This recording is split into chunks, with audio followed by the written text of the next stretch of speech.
This is 100 Years of Cox.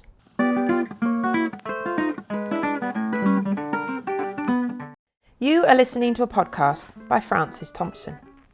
10 Machell Cox siblings, born at the end of the 1800s, wrote to each other for decades. In 1908, Enid is married to Cyril, a schools inspector, and is a wealthy Edwardian matron in Liverpool. Edmund is a poor Anglican curate in Derbyshire, soon to marry May. Arthur, married to Dorothy, is headmaster of Garfield House Prep School in Plymouth. Neville works for the railways in Pretoria, South Africa. Wilfred lives in British Columbia in Canada.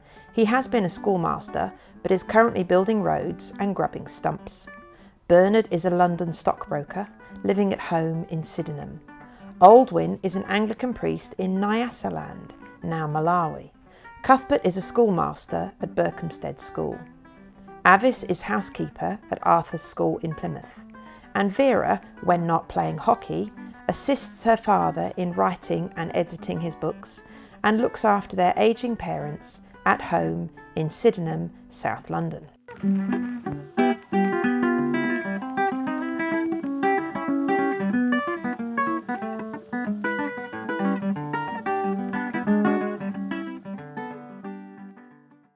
Cuthbert is grumpy.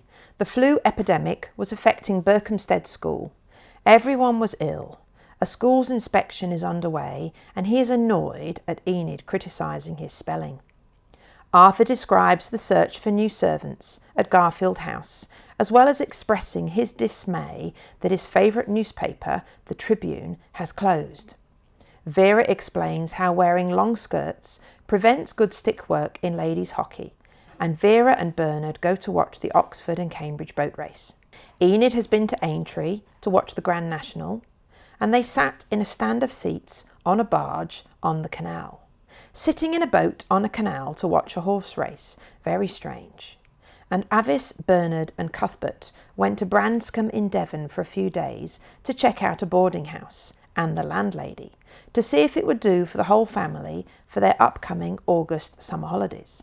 Of course, there were no photos or online reviews to help you choose your holiday accommodation in 1908.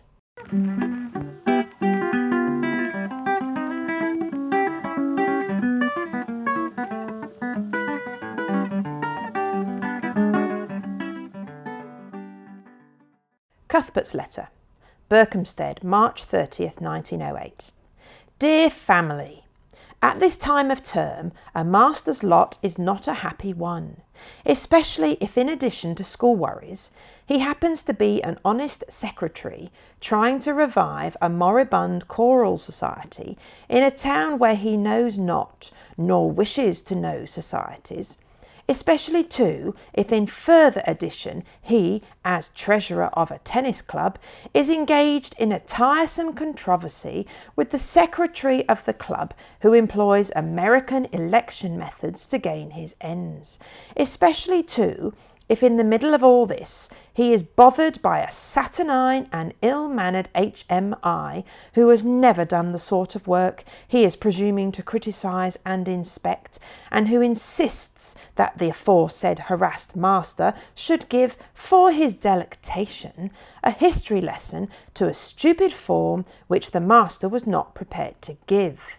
Especially too if one's eldest sister, remembering those remote ages when those now in authority were in subjection, persists in drawing the attention of the world to his little foibles in the way of spelling. As a rule, I don't, but I shall now, draw continual attention to the failings of my fellow budgeteers. I don't say in each letter, Enid has been sucking her finger again. Does she do it at the Committee of the Blind Workshops? Or Edmund will still say, Een. When will he learn to talk properly? Does he do it in his sermons? Or I might say, Arthur has been biting more holes in the sheets. I wonder if he does it to the Garfield House tablecloths at dinner. I spare the rest of you, but I could and I would. From all of this, you will see that I have been rather extra busy lately. Flu has been rampant here. Whole houses are down with it and in quarantine.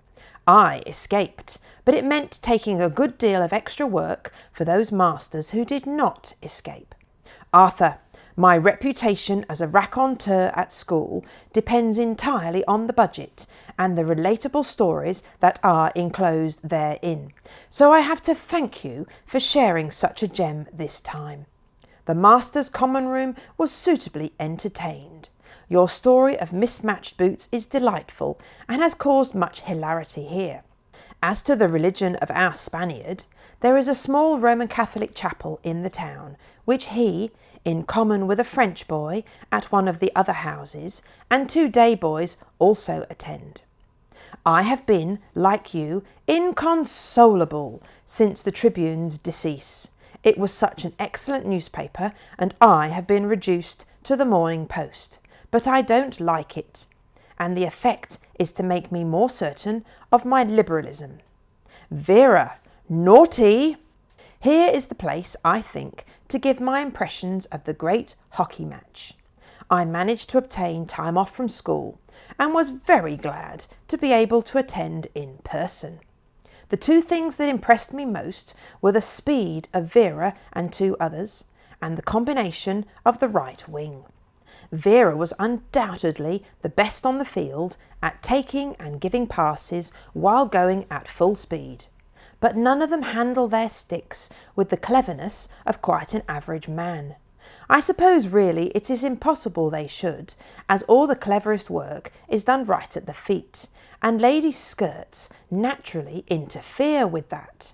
Still, the game was interesting in the extreme, and I was very proud of Vera. When I got back to Berkhamsted, I was congratulated right and left by boys and masters on Vera's performance. Some of the newspapers reported that 4 goals were hers. You see, there was a field day for our rifle corps on that Wednesday, and the boys and masters found out why it was I did not go.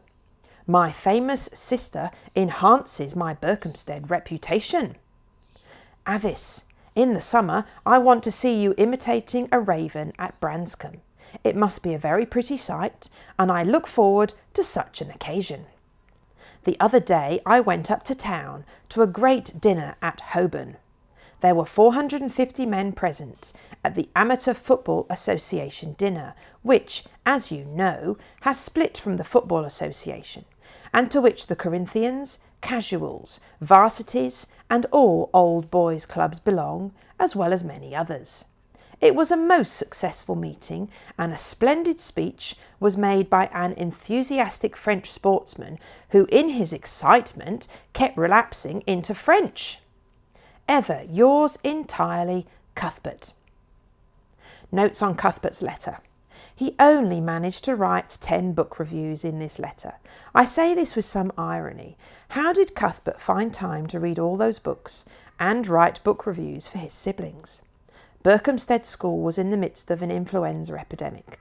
Whole boarding houses were in quarantine. Mothers and other female relatives were travelling in to help nurse the schoolboys and schoolmasters. Stiff British upper lip and all that. Keep calm and carry on. If you are not British, you may not know what an HMI is. In the early 1900s, it stood for His Majesty's Inspectors. Nowadays, UK teachers may dread the visit of the Ofsted inspectors. Cuthbert is not impressed with his inspector. Cuthbert says he has been bothered by a saturnine and ill-mannered HMI who has never done the sort of work he is presuming to criticise, and who insists that the aforesaid harassed master should give, for his delectation, a history lesson to a stupid form which the master was not prepared to give. If you work in the world of education, I dare say you may have a similar anecdote of your own from an inspection. Cuthbert is community-minded, and he is involved in everything, the choral society and the tennis club, and he is stressed and busy as all his spare lessons are taken up covering classes for sick colleagues. He says, "A master's lot is not a happy one." He is referencing Pirates of Penzance by Gilbert and Sullivan and the song A Policeman's Lot is Not a Happy One. Gilbert and Sullivan operas were still fresh and new in the early 1900s. The siblings went to the theatre a lot, and they thought the Gilbert and Sullivan comic operas were fabulous.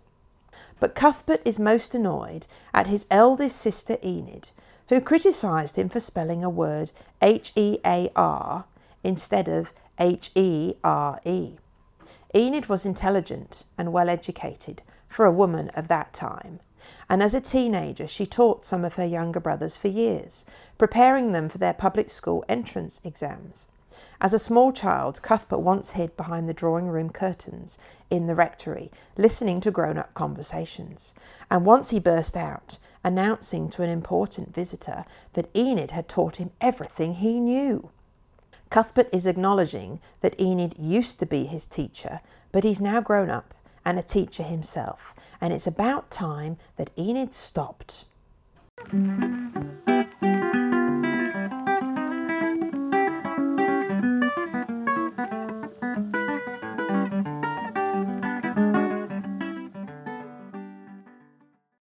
Arthur's letter. Garfield House. Started 8th of March, finished April the 1st, 1908. Dear relatives, as Austin Chamberlain would say, nothing could be more inopportune than the arrival of the budget, but I must, as Ponsonby would say, make it convenient to start on my own contribution.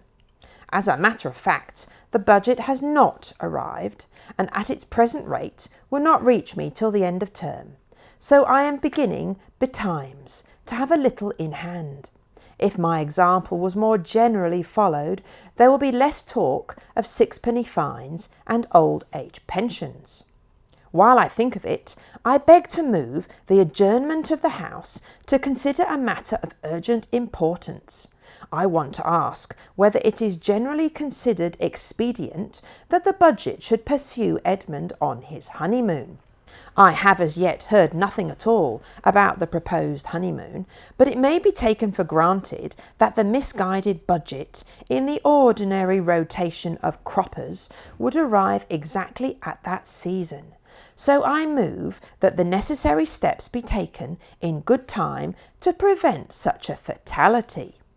I am quite scandalised, if I may say, at the standard of morality that Edmund has adopted as regards the purloining of photographs. Just as well might a hardened young criminal take your purse out of your pocket and, finding its contents disappointing, return it gracefully to you and ask to have his honesty rewarded. Edmund, indeed. I have just had a brilliant inspiration. Bernard's additional quotation describing Avice, "Call her once," etc., is so admirable that I have handed it to Moore to put to descriptive music. Then, when occasion offers, we can individually or collectively raise the required chant in the form of a glee or perhaps a dirge. Of course, after a while, it would be enough just to hum one bar in order to elicit a reaction from dear Avice. What say you all? Edmund had another attempt to write to me without a single underlined word. Seriously, I quite missed his former spontaneity, having grown so accustomed to reading between the lines.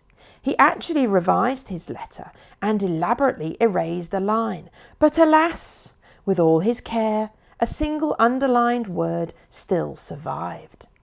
Talking of importunity, our present parlour-maid has a habit of banging away at our dinner gong for a most unconscionable time in a way that has often exasperated me when I am just finishing off something before a meal. The other day I accidentally stumbled on the true explanation of her seeming impatience, for, coming downstairs unobserved during the middle of the tintinnabulation, I found that while abstractedly continuing the motion of banging the gong, she was gazing intently at her face in the small looking-glass of the hall hat-stand. She still does it. I watched her doing it again just today. March 29th. I wonder who is contracting a fine of 6pence just now. The budget should really have arrived by now. I feel rather mean not having contributed any 6penny fines to the missionary box yet. Avice has been widening her housekeeping experiences very much lately in her search for servants. The other day she paid a visit to a lady to inquire about the antecedents of a prospective servant, but alas, she did not change her outfit first, and she went out in her working clothes. At the door, words rather failed her. The consequence was that when at last she explained, rather haltingly, that she had come about a servant, the girl who answered the door took her for an applicant for a situation then vacant in that house, and took a message to that effect to her mistress, who sent down a verbal request that the young person should return in an hour's time when the mistress would be disengaged. Avice retired crestfallen and returned home. I may safely say that servant hunting is not Avice's favourite occupation at present. Bernard has very kindly forwarded to me an edition of the Athenaeum containing some book reviews of mine. I have perused them again, and I really think that I am entitled to some commiseration. You would hardly believe it, but someone on that editorial staff imagines that he knows more about the English language than your humble servant. Occasionally I am sufficiently time-serving to accept a correction or a suggestion inserted in the proof, though I very rarely do so under conviction. This time, however, he went behind my back and he made his alteration after the proof had been submitted to me and then returned. I had written, "We confess that we were at first unable literally to make head or tail of the water rat on her nest," alluding to a very indistinct illustration. I knew well enough that that clever sub-editor would slaughter my innocent literally if it caught his eye. It actually escaped him in the proof, but he had it in the end, and I sadly note its disappearance and chafe under an unmerited rebuke. Because a word is habitually misused, it is all the more reason for using it properly when you see your way to do so.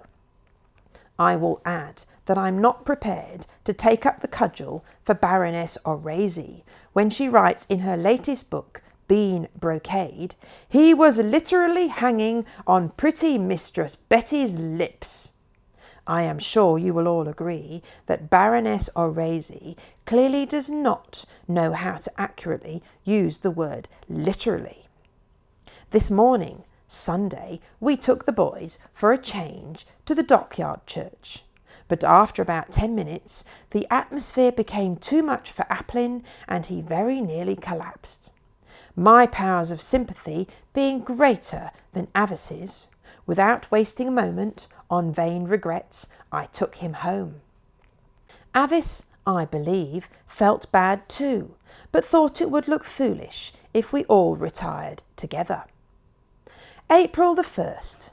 Appropriately enough, here comes the budget at last, plump into the middle of exams, just as I foresaw. I have just finished reading it, and I am agreeably surprised by its excellence. This may sound somewhat slighting, but my last glimpse of it, out of my proper turn, had not been reassuring, as 3 consecutive members had contributed very short letters, though at least 2 of them were entirely the victims of circumstance. I feared the result would be the poorest budget on record, and am delighted that this is not the case. Enid, Burr and Cuthbert have all risen nobly to the occasion this time, and their letters are well up to their own usual high standard. Ahem! I have now not very much more to add, and I have decided, if possible, to throw it off my chest and finish my letter this very night. Cuthbert, You do indeed sound truly harassed. I wonder why I underlined those last two words. I was actually chewing my handkerchief when I came to your impertinent observation about my habit of chewing. So perhaps, on reflection, I should describe your observation as pertinent. I tried the Morning Post for 2 days, the Standard for 1 day, and now have fallen back on the Telegraph. The most that can be said for the Daily Telegraph is that it lights more fires than any other penny paper. I am quite in the depths of despair. Cuthbert. Avice's imitation of a raven is purely vocal. Last Thursday it came in wonderfully well. We had walked a prodigious distance to interview some ravens at Morwell Rocks, a very grand place, to which I mean to take Burr upon his next visit here. We soon espied them, and after half an hour of quiet watching and playing at the game of hot and cold, I located the nest. Avice and I succeeded in getting so close to it that I pulled a stick out of the nest. Meanwhile, one of the ravens landed within 10 feet of us, biting up the ground and croaking away in his deepest bass. When Avice imitated him, he got fearfully excited. We missed 2 or 3 trains back. I generally do on such occasions. A fortnight ago, after an expedition to Lady Virtuous Mine with Avice and Miss Munby of Yorkshire, we ran it very close, and I succeeded in getting to the station when the train was in. But sadly, the 2 ladies were some way behind me, and the guard refused to keep the train 2 minutes for the ladies, so we sadly had to wait 2 hours for another train. I was greatly entertained by Burr's description of the great hockey match, but the Daily Mirror photo is certainly a fly in the ointment. Alas, my poor sister! To return for a moment to my friend Parnell. I have just read his full instructions all the way through regarding calling cards, and am prepared to accept all he says. Surely, Enid, if your explanation is right, in at least 9 cases out of 10, you would have turned up the corner of your calling card. Parnell says definitely that a gentleman must not turn up his card. Arising out of this subject, I would recommend you to read a very edifying book called The Social Fetish by Lady Grove. I found it highly amusing, and I had a morbid curiosity to find out in what respects I habitually betray my social mediocrity. I have wanted to read The Blue Lagoon for some time. It has been on my list for ages, but I can't yet get hold of it. And now, in the fullness of time, your beloved brother Arthur, having dispatched the budget almost before he received it, comes to a full stop. Notes on Arthur's letter. For years, Arthur would start writing his letter weeks before he expected the budget to arrive. He was bemused about why his siblings didn't follow his example. Arthur never had to pay a 6-penny fine for keeping the budget longer than a week, despite being a busy headmaster. I had never heard of a British newspaper called the Tribune, so I did some digging this week. I've just read a fascinating article in the Historical Journal published by Cambridge University Press. Franklin Thomason was a Liberal Party MP, and in 1906 he embarked on a disastrous business proposition by founding a newspaper which ran for just 2 years. Thomason employed a distinguished and excellent staff of journalists at great cost, and the paper also used expensive, modern, electric-powered printing machines at a time when many papers were still using old-fashioned steam power. The Tribune cost 1 penny, compared to many papers which cost halfpence. The owners believed if the quality of journalism was high enough, readers would be prepared to pay for it. Its journalism was indeed excellent, and it was a very popular paper despite costing more, and it was seen in every railway carriage. It refused dubious and low-quality adverts, and actually included far fewer adverts than other newspapers, which resulted in less income. The lavish Tribune building included a political gentlemen's club, which could accommodate 1,000, as well as a reference library. The club was aimed especially at Liberal and Labour politicians.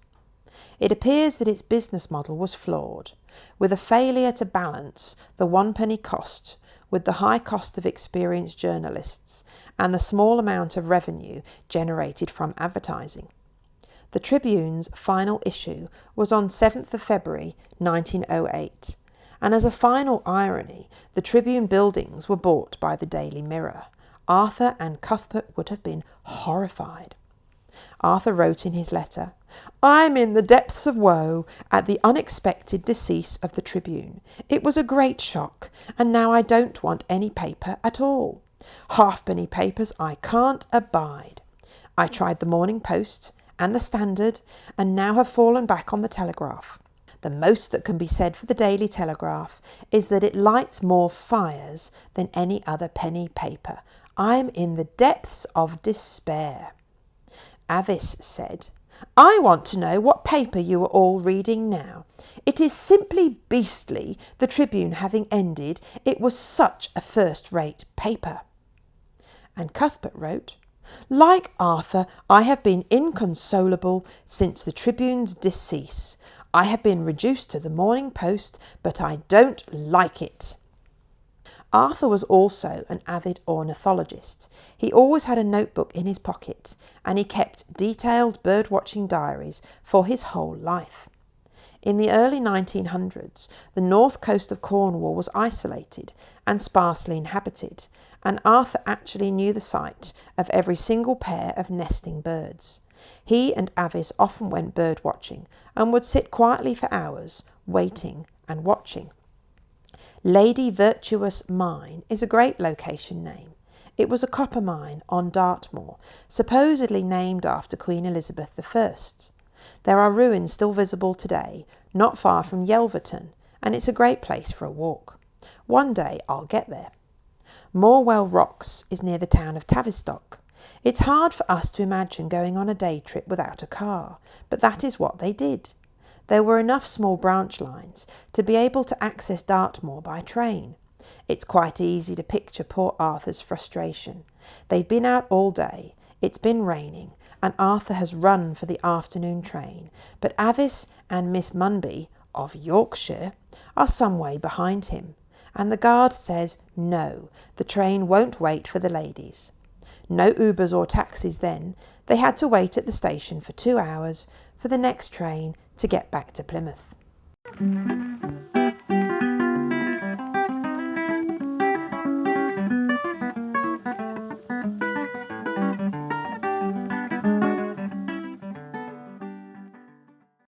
Vera's letter, Sydenham, April the 2nd, 1908. Dear family, I've just finished reading the budget and am now waiting to do some writing for Father. He wants my help with the index. I may as well start my own budget letter. Bernard, Arthur, Enid and Cuthbert contributed such noble letters, and I must make an effort myself now, as I contributed such a poor scrap in the last budget. I think I will begin about the hockey match at Richmond, though it seems an old story now. I am not going to attempt a description, as Cuthbert and Bernard have already done so, not to mention Mother, who has written to each member of the family and sent them about 2 newspapers apiece. I have ignored the poor report in the Daily Mirror. It was a pity that the first ladies' hockey that Bernard and Mother saw was an international match. I think there is no doubt that far better hockey is seen in a good county or territorial match. Combination is supposed to be the really strong point of ladies' hockey, and certainly in the international it was chiefly conspicuous by its absence. Cuthbert was disappointed by the stick work, and I think he is right.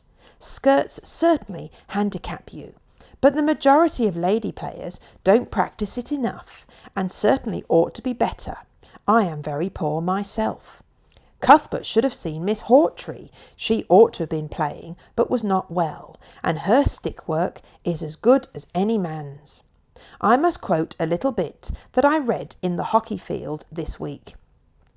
In my ignorance of ladies' hockey, I was astounded at the excellence of the play. The stick work was very clever, quite as good as that of the good men players. The dribbling and combination among the forwards were excellent, and the pace much faster than I had expected to see. This fast pace was kept up throughout the game. On the whole, as an exhibition of hockey, the game reached a very high level, and the English forwards in the second half were magnificent. But there, I think you must have had enough of hockey by now. After the match at Richmond, both teams had dinner at the Trocadero, which was great fun, and we went to the theatre afterwards. We saw A White Man, which I quite enjoyed for the second time. We are having a Kent hockey dinner at the Trocadero on Monday. Past and present members of the Kent team are presenting Miss Oliver with a silver salver as a wedding present. She was captain of Kent for many years. Then we are going to the theatre afterwards. April the 5th. I am very proud of a silver badge I have got as a memento of the English team. Each of the 11 has one. It is in the form of a little brooch. I played the last match of the season on Friday, except of course for my Hazelmere week, beginning next Thursday, and I have scored 52 goals for Atlanta, my club, this season. I hope I am now safe from mumps, as it is 10 days since I left Edmund's, and no symptoms have yet appeared. Nevertheless, some unkind people say you are not safe for a fortnight. I enjoyed my little visit to Hallam Fields, and thought Edmund's house charming, despite the somewhat unattractive surroundings. The ironworks were rather fearsome. He has chosen such very nice wallpapers, and I think they have more to do with the room looking nice than anything. But I won't describe the house, as I know Mother has already described her visit to Edmund and his new house in her letters to you all. Bernard took me to see the boat race yesterday, much to my joy.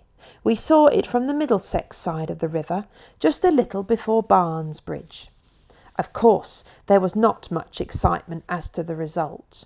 When they came opposite to us, Cambridge were leading by about 3 lengths, and seemed much better together than Oxford, who were splashing about a lot and looked quite done in.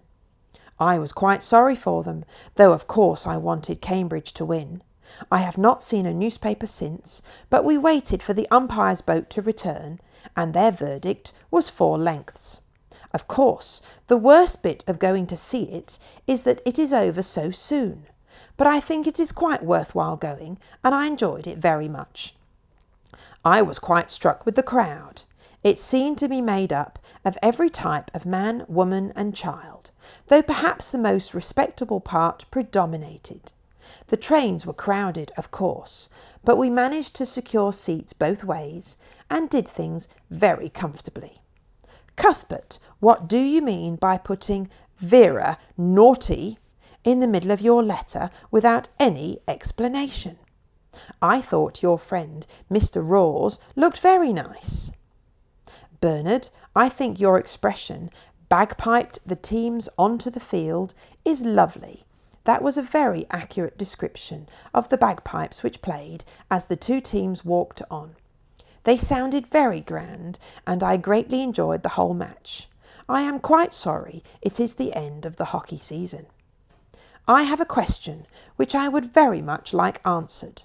What would you do if you were shown into a room and found the stranger of the opposite sex you had come to see on business fast asleep on the sofa, the maid having meanwhile shut the door and gone to look for the aforesaid person?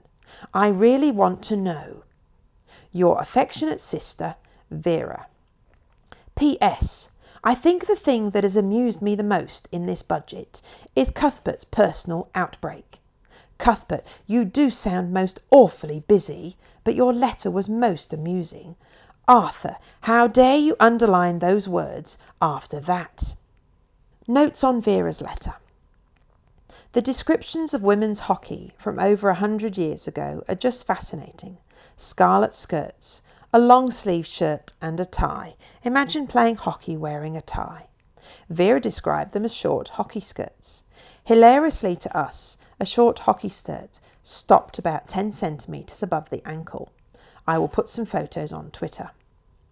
The brothers saying Vera and her friends run like Greek goddesses, and the discussion about how long skirts get in the way of good stick work in a hockey match, and the small silver hockey brooch presented to all the England ladies. This interests me as I've just bought one from an online shop in Oxford called Bag the Jewels. I don't know for sure, but it is very likely that I've just found a turn-of-the-century silver hockey brooch which was either presented to an England hockey international or to a lady who played county hockey, as Vera also talks about a hockey brooch presented to her as a member of the Kent hockey team. I will put a photo of it on my Twitter page, @CoxLetters.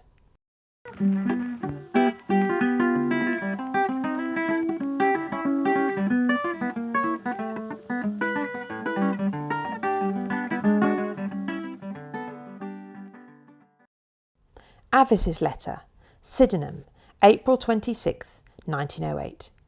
Dear family, Vera says she wishes I would learn to make another kind of F, as she does not like the way I wrote the letter F. There, F, à la Vera. Vera now says those brackets look silly. Do you think they're in the wrong place? What a splendid budget this is. Arthur, your letter is magnificent. I hope you are already writing instalments for your next letter. What a good idea, starting your budget letter in advance of the budget arriving. I am trying to write my letter in the drawing room, and Vera is a great distraction to me. The accounts of the great hockey match interested me greatly. I did like the schoolgirl's exclamation, "Oh, don't they look lovely?" But it made me quite angry reading about the ladies who would not give up their seats, and then father actually talking to them, and they couldn't produce their tickets. Why do ladies so often do it? So very rude. Vera loves wearing her brooch, which she had as a badge after the match, and it looks very pretty. I haven't yet seen her in her red hockey get-up, and I want to very much. Father still finds people to introduce Vera to as an international. He is so proud of her. Today he has told the man at Smith's bookstall all about her prowess on the hockey field. You will be surprised to hear what a strenuous day I had on the second day of my holidays.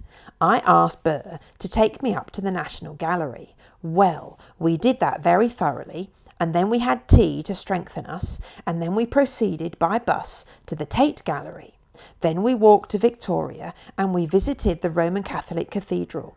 I did enjoy the National Gallery extremely, and I found I liked several more pictures since I had last been. It really was rather interesting and most curious going from the old pictures in the National Gallery to the more modern ones in the Tate. I never realised the extraordinary difference between them before. The modern ones are not nearly so restful. Still, of course, it was a mad thing to look at the two museums on the same day. But I'm not sorry I did it. I'm hoping to see the Academy just before going back to Devonport, as I missed it last year. When Cuthbert came home in the holidays, Burr, Cuthbert and I went down to Branscombe from Thursday till Tuesday in Easter week to see if the place would do for our summer outing. I enjoyed myself tremendously. It was such a change, and we had most lovely weather. We were all rather alarmed of our good landlady at first, Miss Dean. She is a person of most decided character and has a rather forbidding expression. But we found if we were very particular about our manners and always said thank you and good morning in our most courteous manner, that she could unbend and really be most affable and even joke just a little. She gave us to understand that she expects her lodgers to be well-mannered. Funnily enough, she didn't seem able to make up her mind quite as to whether she approved of Cuthbert or not. Funnily, did I say? Yes, funnily, because Cuthbert has been represented as the very peak of courtesy. Still, Miss Dean was not sure, and we found this greatly amusing, although of course we had to be very polite to Miss Dean at all times. Well, I hope everyone will like Branscombe. I found a great charm about the place, and I expect to like it very much in the summer. I wish, however, that the beach was not all shingle. The primroses were quite marvellous for their size and abundance. I have never seen anything like such numbers before. Yesterday, Burr took Vera and me to the theatre. We saw The Follies, which I found very amusing. I particularly liked the first two quartets about smoking. The hooker one was very good. Vera, I wonder if you actually had the experience which you described at the end of your letter. I think I should have opened the door again and shut it rather noisily so as to awaken the sleeping person. What would happen then, I don't know. I suppose I should explain who I was and what my business was, as the maid had already gone. Well, now I must stop. Yours affectionately, Avice. Enid's letter. 187 Lodge Lane, April the 30th, 1908. Dear Family, I am very tired and I have had a most strenuous month. At any rate, I am looking forward to a delightful little round of visits from May the 4th to May the 18th. I shall begin with a visit to Edmund's new home on the eve of his wedding, which Bernard will doubtless describe as well as he did the hockey match between England and Scotland in the last budget. And then I shall go to Wimbledon, Sydenham, and then to Dorking. The house has been very full, as Francis Hen has been here for a month, and the children have had their two Wolverhampton cousins here. One day I find Owen and Winnie with a heap of snowballs by their side, hiding behind the hedge in the front garden, busily snowballing all the motor cars and the cyclists that passed in the road. Fortunately, A came on the scene before a policeman did. Since I last wrote, we have been very sporting, as we made up a party of 4 and went to the Grand National. It was the first time I had ever seen a horse race. On the whole, I was very disappointed, but I suppose a steeplechase rarely gives an impression of great speed, as there are so many hedges and fences. The course is 2¼ miles long, and they go around twice, making a race of 4¼ miles altogether. We saw very well right out in the country. We got places on a barge on the canal. The crowds were enormous and so very well behaved. An outsider, Rubio, won. The odds were 66-1 against. The next day, Charlie Isles took me to the semi-final of the football cup tie, Newcastle versus Fulham. It was most exciting. The spectators numbered 50,000. I do like being in the middle of a great crowd. It is most inspiriting. We have actually succumbed to the fascinations of a telephone and have had one put up in the study. Our name will not be in the list of subscribers until after July, when the new directory is issued. Therefore, no one knows our number. We can speak to them, but they cannot ring us up.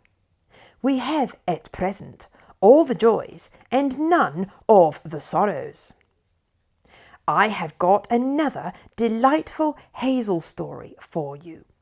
She broke one of her acorn glasses the other day and asked me what she should do with the broken pieces. I said she could throw them in the nursery fire. She inquired what would happen. I said, "Oh, it will melt, and in the morning perhaps Elsie will find it in a very different shape." Whereupon Hazel, in an awestruck voice, says, "Will it come out, a calf, like it did with Aaron in the Bible?" She had remembered Aaron's excuse. "I cast it into the fire, and there came out this calf." Another day she said, "I do wish I had wings and could fly." I replied, "Yes, it would indeed be nice."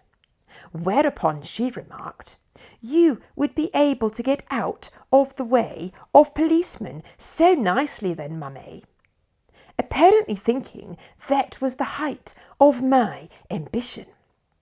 Cyril, Aunt Lizzie, and I have been to see Candida, one of Bernard Shaw's plays.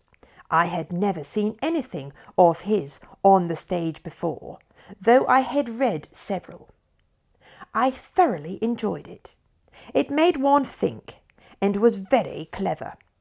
I shall certainly see more of his if I get the chance. Now I have provided a new sensation for the budget this time. I have had all your characters told by your handwriting. I consulted a very good graphologist and provided specimens of the writing of the 7 home members of the budget. I wish I could have added the 3 foreign brothers. I enclose the result. I wonder what you will think of them. Some are very good, but not others. I have not altered or omitted anything, and I need hardly say that I have not written them myself. Number 1, Bernard. Sympathetic and affectionate disposition. Equable temperament, calm, firm, quite a good temper, good abilities, very truthful, not vain, persevering, has constructive ability, could make a good plot, and has lots of ideas. Number 2, Avice. Very conscientious, very reserved, matter of fact, not much imagination, affectionate, independent, erratic, unpunctuality a marked feature, untidy, a little vain, has old maidish tendencies. Number 3, Arthur.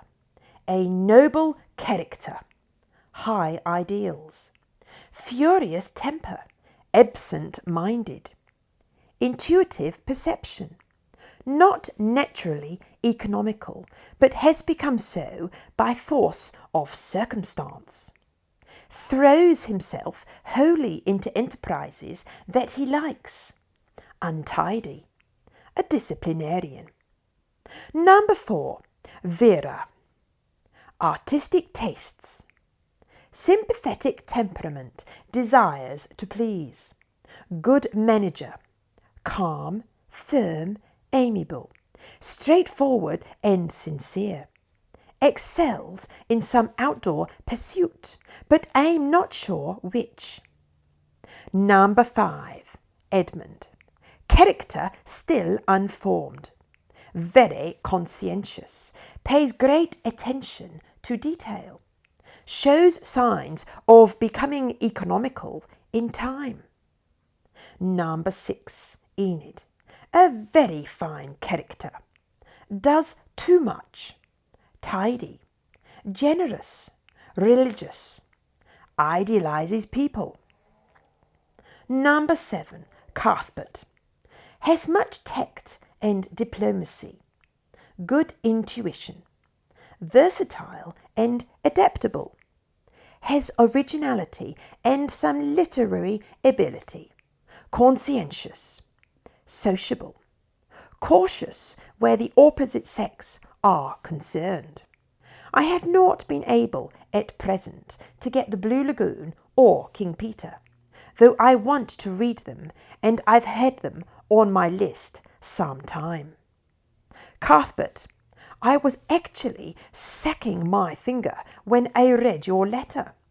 Needless to say, it was hastily withdrawn. But I felt you were very cheeky.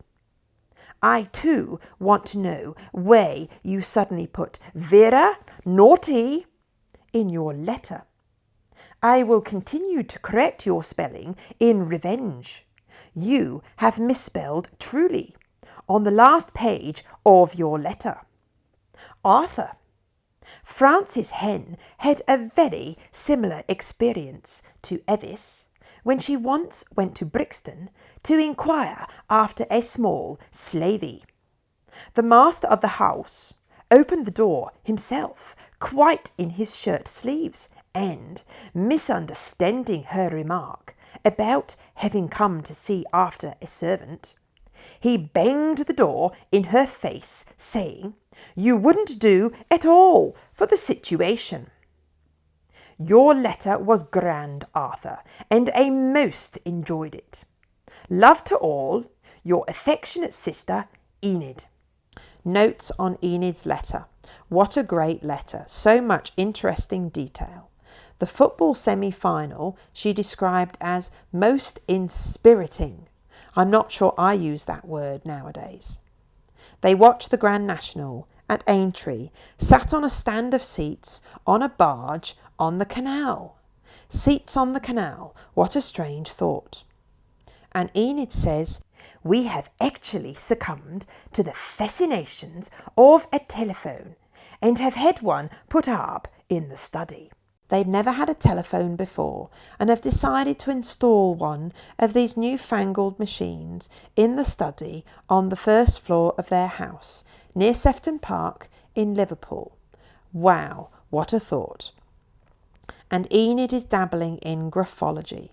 One of the Sherlock Holmes stories also deals with graphology, and 100 years ago people really thought you could tell the character of a person from their handwriting. Of course, the idea is nonsense. Enid insists that she has consulted a graphologist, and the siblings talk about this a lot in the letters to come. It eventually turns out that the graphologist was Enid's friend who'd been staying with her, the Honourable Frances Hen, who was married to Bishop Hen, who was the Bishop of Burnley. So, as Enid clearly had a hand in the analysis of graphology of the letters, it is likely that the characteristics that are listed are probably very accurate descriptions of the 10 siblings.